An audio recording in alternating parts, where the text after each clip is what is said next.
राज्य सरकार द्वारा आदिवासी दिवसनी उजवणी कराशे। 9 ऑगस्टना रोज विश्व आदिवासी दिवसनी उजवणी करवामां आवशे। राज्यकक्षानो कार्यक्रम ए માંડવી खाते योजाशे। 27 विधानसभामां पण आदिवासी दिवसनी उजवणी करवामां आवशे।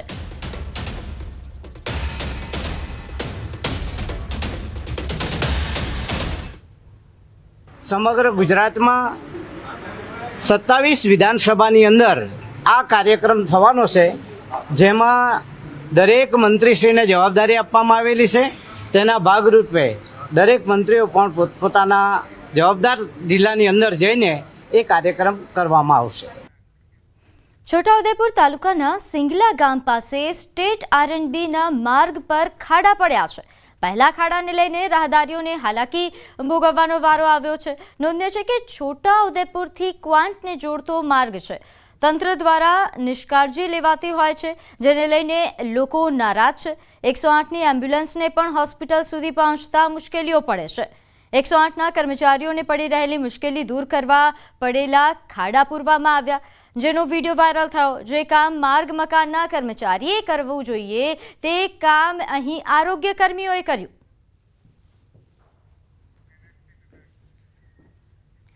सूरत शहर विस्तार में रोड अकस्मात अटकाववा सूरत पुलिस कमिश्नरનું एक्शन प्लान। स्थानिक पुलिस साथे ट्राफिक पुलिस हवे हेवी गाड़ीओ पर दंड करवाने बदले ते जमा कराववानी शरूआत करवामां आवी। नो एंट्रीना समये शहर रस्ता पर दौड़ती गाड़ीओ जमा करवानी शरूआत करवामां आवी छे।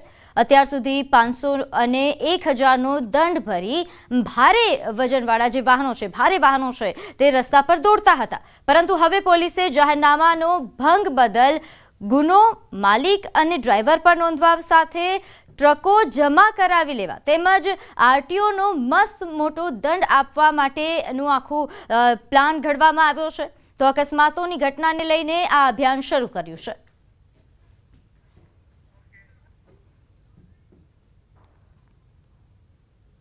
सूरत शहर में रोड अकस्मात में अनेक लोगों जीव जता होय छे। खास करीने नो एंट्रीना समये भारे वाहनों शहरी विस्तारों में फरता होय छे अने यमराजनी जेम अकस्मात करता होय छे, जेने लईने सूरत पोलीसे आजथी एक अभियान शुरू कर्युं छे कि नो एंट्री समये जे गाड़ीओ शहरना रस्ता पर दौड़शे ते गाड़ीओने पकड़वामां आवशे। अत्यार सुधी पकड़ीने तेने दंड करवामां आवतो तो पण हवे पोलीसे दंडनी कार्यवाही बंद करी गाड़ी डिटेन करवानी शरू करी। आपणी साथे ट्राफिक एसीपी आपणे सीधा वात करीए। टंडल साहेब, અત્યાર સુધી દંડ આપવામાં આવતા હતા, આજથી આ નવો ફોર્મ્યુલો કેમ? સુરત શહેરના પોલીસ કમિશનર શ્રી અનુપમસિંહ ગેહલોત સાહેબે ખાસ સૂચના કરેલી કે જ્યારે પણ પ્રતિબંધિત વિસ્તારમાંથી વાહનો ભારે વ્હીકલ નીકળતા હોય છે અને જેનાથી એક ભયનો માહોલ ઊભો થાય છે અને ગંભીર અકસ્માતો થાય છે અને ફેટલ જેવો બનાવો બને છે।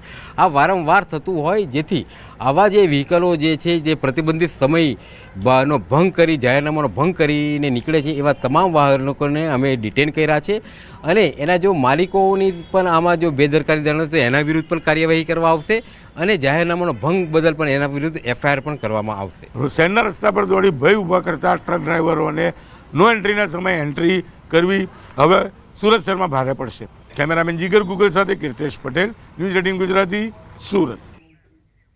ગંભીરા બ્રિજમાં ફસાયેલા ટેન્કરને બહાર કાઢી લેવામાં આવ્યું। 27 દિવસ બાદ ટેન્કર બહાર કાઢવામાં આવ્યું। નોંધનીય છે કે બ્રિજ દુર્ઘટનામાં ફસાયેલા ટેન્કરને હેમખેમ બહાર કાઢવામાં આવ્યું હતું। 27 દિવસની મહેનત બાદ ફસાયેલા ટેન્કરને બહાર કાઢવામાં સફળતા મળી। ફસાયેલા ટેન્કર માલિકે આણંદ અને વડોદરા કલેક્ટર તંત્રને ટેન્કર બહાર કાઢવા અનેક રજૂઆતો કરી હતી। અંતે આણંદ કલેક્ટરને રાજ્ય સરકારે જવાબદારી સોંપી અને પોરબંદરની મરીન ટીમ તેમજ પોરબંદરની વિશ્વકર્મા કંપનીએ રેગિંગ બલૂન ટેકનોલોજીની મદદથી ટેન્કર બહાર કાઢ્યું। આણંદ જિલ્લાની ગંભીરા આંકલાવ બ્રિજ દુર્ઘટના 22 જેટલા લોકોના મૃત્યુ। ગત 9મી જુલાઈએ આ દુર્ઘટના સર્જાઈ હતી। ગંભીરા બ્રિજ તૂટ્યો હતો, 22 જેટલા લોકોના મૃત્યુ થયા હતા અને એમાં એક ટેન્કર ફસાઈ હતી। એ ટેન્કરને કેવી રીતે બહાર કાઢવી એ આણંદ જિલ્લા કલેક્ટર માટે ખૂબ મોટો પ્રશ્ન હતો। ટેન્કર માલિકે વડોદરા કલેક્ટર, આણંદ કલેક્ટર બંનેને રજૂઆત કરી, છેવટે રાજ્ય સરકારમાં રજૂઆત કરી।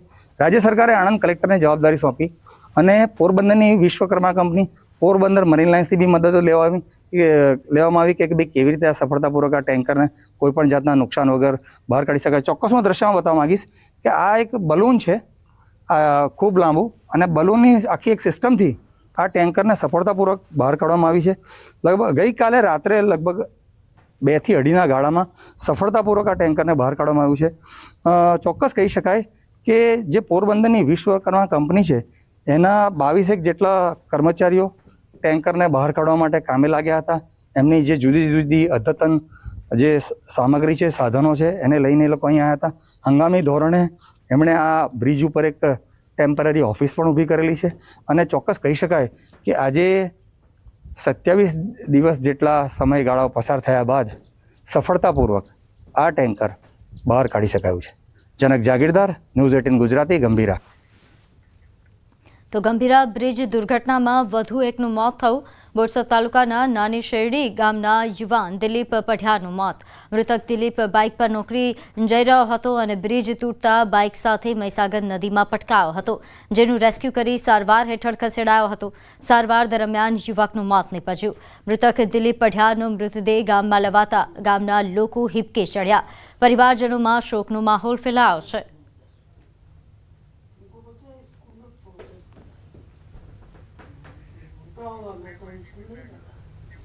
તો મોરબીના રાજપર ગામે હત્યા કેસમાં પોલીસને મોટી સફળતા મળી છે. આ કેસમાં આરોપી મૃતકનો સગો ભાઈ હોવાનો ખુલાસો થયો છે. રાજપર ગામે ઘરમાંથી યુવકનો મૃતદેહ મળી આવ્યો હતો.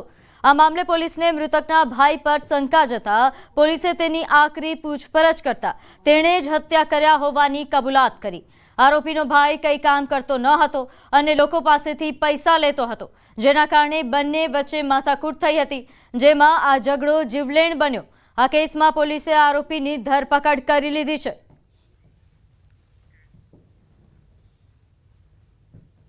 બોલાચાલી પાછળથી મોટું સ્વરૂપ ધારણ કરેલું અને જે આ કામના આરોપી છે, જે મરણ જનારના મોટા ભાઈ થાય છે, તેમણે લાકડાના ધોકા અને છરી વડે નાના ભાઈ અને મરણ જનાર પ્રવીણભાઈ મોહનભાઈ ઉપર હુમલો કરી તેમને છાતી, ડોકના ભાગે તથા પીઠના ભાગે, માથાના ભાગે મરણતોલ ઈજા પહોંચાડી મરણ નિપજાવેલ હતું. આ તરફ અરવલ્લીમાં એક શંકાસ્પદ શખ્સને લોકોએ ઝડપ્યો અને મેથી પાક ચખાડ્યો. મોડાસાના ટિન્ટોઈ ગામે શંકાસ્પદ શખ્સ ઝડપાયો. નાની દીકરીઓ સામે ઇશારા કરતા શખ્સને લોકોએ ઝડપી પાડ્યો. શંકાસ્પદ શખ્સને લોકોએ મેથી પાક ચખાડી પોલીસ હવાલે કર્યો. ઝડપાયેલા શખ્સ પરપ્રાંતીય હોવાનું પોલીસની પૂછપરછમાં સામે આવ્યું.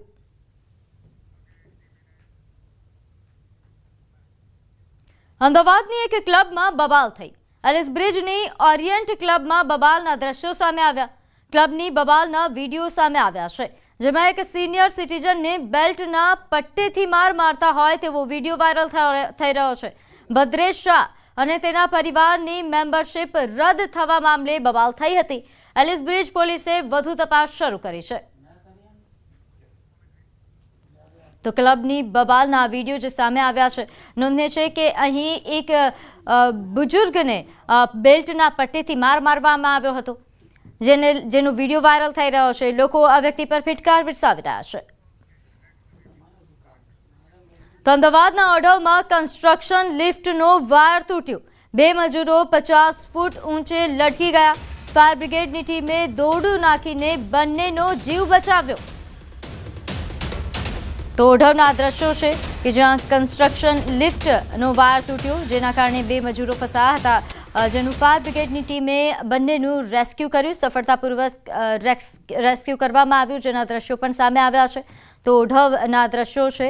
અહીં આ મામલે વધુ વિગત સાથે આપણી સાથે સંવાદદાતા નવીન જોડાઈ ગયા છે. નવીન, આ મામલે શું વધુ વિગત?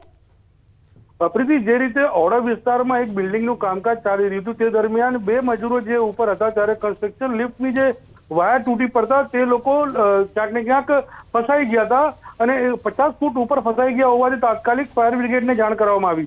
ફાયર બ્રિગેડની ટીમે તાત્કાલિક ઘટનાસ્થળ પહોંચીને અને બંનેને જે મજૂરો હતા તે લોકોને બચાવી લીધા છે. કોઈ પ્રકારની જાનહાની નથી, પરંતુ આ દ્રશ્યો ક્યાંક ને ક્યાંક સામે આવ્યા છે તે ખૂબ જ ભયાનક છે, કેમ કે જે રીતે બંને ફસાયા હતા અને મદદ માંગી ત્યારબાદ ફાયર બ્રિગેડની ટીમે બંનેને બચાવી લીધા છે. જી આભાર માહિતી આપવા બદલ. તો અમદાવાદના ચાંદખેડામાં તોફાની તત્વોનો આતંક સામે આવ્યો. મોડી રાત્રે કારમાં આગ લગાવવાની ઘટના સીસીટીવીમાં કેદ થઈ છે. હસ્તિનાપુર સોસાયટીનો આ બનાવ છે, જ્યાં અંગત અદાવતમાં કારમાં આગ લગાડ્યા હોવાના આક્ષેપ છે.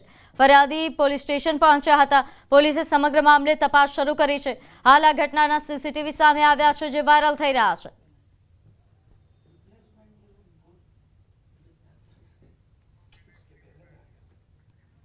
સુરતના લિંબાયતમાં ચોરીની ઘટના બની. ડુભાલ ટેનામેન્ટમાં ચપ્પલ ચોરીની ઘટના સામે આવી છે. ચપ્પલ ચોરી કરતો ચોર સીસીટીવીમાં કેદ થયો. જૂની ચપ્પલ મૂકીને ઘર આગળ મૂકેલી ચપ્પલ પહેરીને જતા શખ્સ એ જોવા મળ્યા છે.